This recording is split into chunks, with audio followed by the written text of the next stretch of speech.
Yes start. किसी भी प्रजातांत्रिक व्यवस्था में अन्य बातों के अलावा राजनीतिक दलों से एक महत्वपूर्ण अपेक्षा होती है कि वे जनता को प्रजातांत्रिक मूल्यों एवं भावनाओं से अवगत कराएं।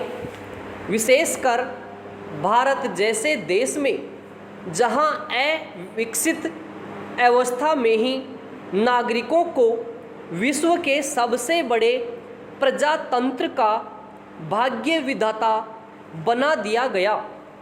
अशिक्षित भूखी नंगी जनता को एक सपाट वयस्क मताधिकार के तहत एक उत्तरदायी विधायिका एवं उसके द्वारा एक कल्याणकारी कार्यपालिका के गठन का अधिकार दे दिया गया। एक और जहां भेदभाव रहित पूर्ण प्रजातांत्रिक अधिकारों के समान वितरण का स्वागत किया गया, वहीं यह आशंका भी व्यक्त की गई कि निरक्षर अशिक्षित बहुल भारत में सच्चे अर्थों में प्रजातंत्र की स्थापना नहीं हो पाएगी, क्योंकि निरक्षर लोग योग्य एवं अयोग्य प्रतिनिधि में अंतर कर पाने में असमर्थ होंगे।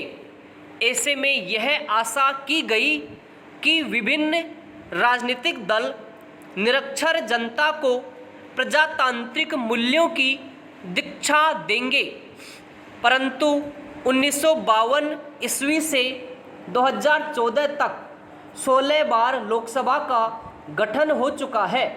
राज्यों में दर्जनों बार विधानसभाएं गठित हुई, पर प्रजातांत्रिक भावना अब तक हमें नजर नहीं आई। राजनीतिक दलों ने बस अपने को सत्ता पर काबिज होने तक सीमित रखा।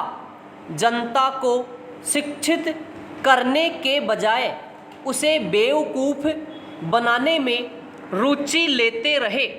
राजनीतिक दलों ने गरीब भारतीय जनता से भी लेने की ही नीयत हमेशा दिखाई है। हमें वोट दो, उसे वोट मत दो। भारत का संविधान नागरिकों को समुदाय या संघ बनाने की स्वतंत्रता देता है और राजनीतिक दलों का गठन भी इसी आधार पर संवैधानिक अधिकार है। यहाँ तक कि हमारा संविधान जाति एवं धर्म के आधार पर भी समुदाय या संघ के गठन से नागरिकों को निवारित नहीं करता। जाहिर है कि राजनीतिक दलों का गठन भी इन आधारों पर हो सकता है और इस आधार पर वोट भी मांगे जा सकते हैं। ऐसा नहीं है कि भारत एक बहुदलीय व्यवस्था वाला देश है, परंतु भारत में बहुदलीय अदलीयता की हद को भी पार कर चुकी है, जो हमारे हित साधने के बजाय प्रशासनिक दिक्कतों एवं राजनीतिक संघर्षों को ही जन्म देती है। संवैधानिक अधिकारों के दुरुपयोग का इससे बड़ा उदाहरण और कुछ नहीं हो सकता। कोई भी राजनीतिक दल कुछ सिद्धांतों पर गठित होता है, उसके कुछ लक्ष्य होते हैं, उसकी कुछ नीतियां होती है और अपने इन सिद्धांतों, लक्ष्यों, नीतियों को कार्यान्वित करने के लिए वह सत्ता पर काबिज होने की कोशिश करता है। अर्थात सत्ता एक साधन होती है साध्य तक पहुंचने के लिए, परंतु दुर्भाग्यवश आज साधन ही साध्य बन गया है।